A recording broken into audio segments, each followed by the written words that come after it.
Bonjour, je suis Anne-Françoise Chaperon, psychologue clinicienne, formatrice en TCC et superviseuse.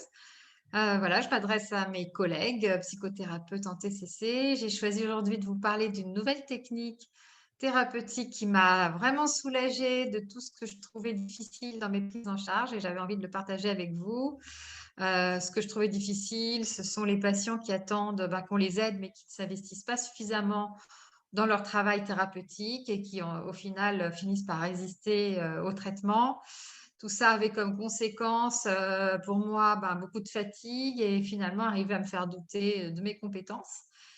Et cette nouvelle approche dont je voudrais vous parler, c'est une approche transdiagnostique qui s'appelle la thérapie cognitive processuelle.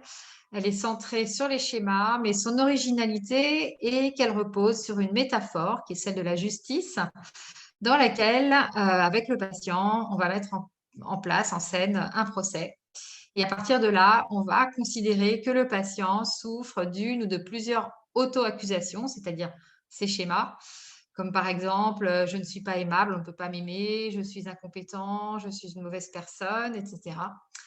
Et donc, tout au long de la thérapie, le patient aura l'occasion de visiter de nombreuses fois ces accusations sous différents angles.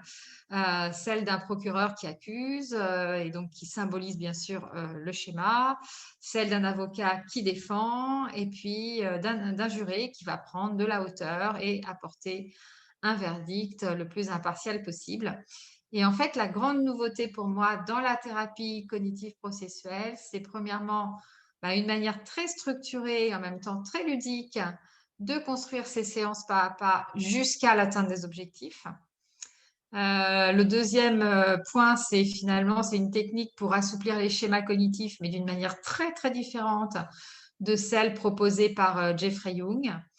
Et la conséquence de tout cela, c'est finalement l'observance qui est bien plus grande de la part des patients, qui se prennent au jeu, qui deviennent leurs propres thérapeutes et surtout qui, de mon expérience et de celle des collègues déjà formés, progressent beaucoup plus rapidement.